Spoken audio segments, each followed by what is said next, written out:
Despite decades of investment, Nigeria's primary healthcare system still struggles to deliver quality care, burdened by poor governance, weak management, and service delivery gaps. At first, when we came in, we had our baseline results from a previous assessment, so we had to do like a co-creation workshop and all of that to engage with the stakeholders and find out if, just validate the findings of those initial assessments that were done. If we are taking our children to facility, whether they have malaria, sometimes you will see them, they will look at you, they will not even take care of you, they will not even welcome you. You cannot differentiate staff with a patient. Some of them don't wear uniform, some of them come to work very late. You see patients will be waiting for staff. Our roster, we will place roster, the roster will reach many years. We will not write anything. Without data, decisions were delayed, resources misplaced, emergencies untracked. The health system wasn't just underperforming, it was operating in the dark. The data analyzed from this facility, we normally plot it, but we don't take decisions. We should have people always in the facility, people that would mentor facilities. In late 2024, a shift began. With support from TA Connect and technical leadership from Sociocapital, the Nasarawa State PHC agency began rewriting its story, starting with the truth hidden in plain sight, the data.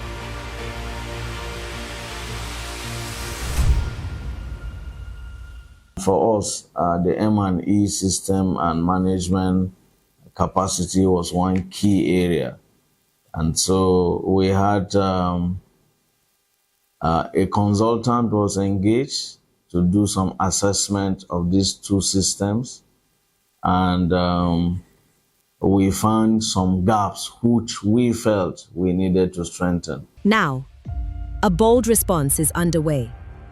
Using the WHO Leadership and Management Capacity Framework, we recruited the mentors. There was a recruitment, we had a training for mentors, and the mentors' responsibility is to ensure that they visit the health facilities twice monthly. First, they do coaching and mentoring and on-the-job training for the facility staff, particularly the OIC, the 2ICs, and the M&E. They trained health workers to read, record, and act on real-time data.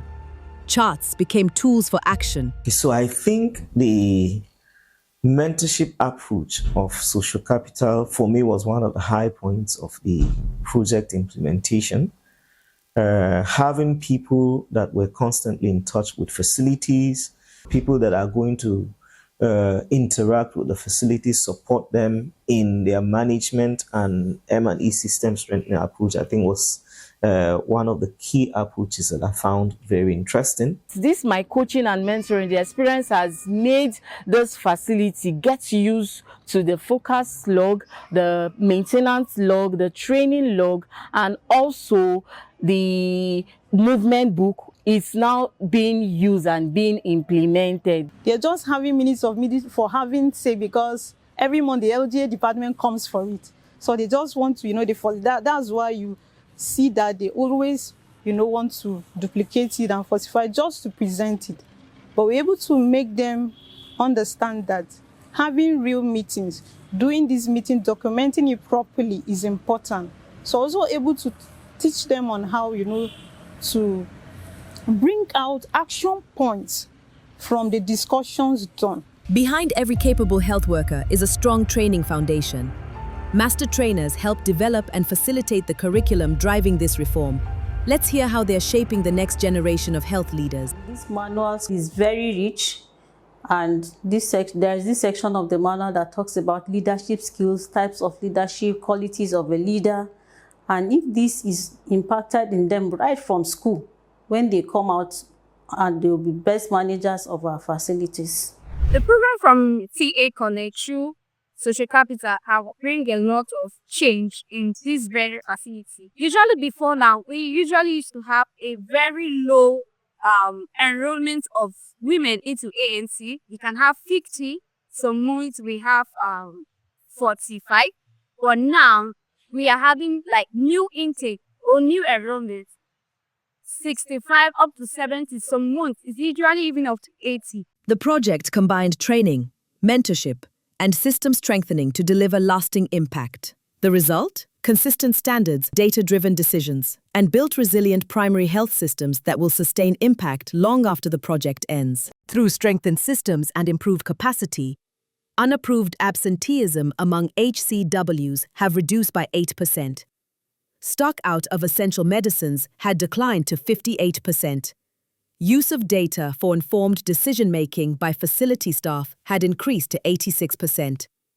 Facilities that held data management meetings has increased to 96%. Facilities that implemented M&E-related activities is at 97%. Facilities that implemented advocacy plans, 80%.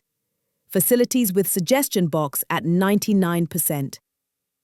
Facilities with evidence of data for information use, 93%. The program from TA Connect through Sociocapital has actually helped us to reduce stock out through the introduction of Focus Register. We are enjoying the program. Drugs are always available now. We are now using all the registers. This Ramka Runs chat has done very well to help this facility know whether they are going up or coming down in terms of their data.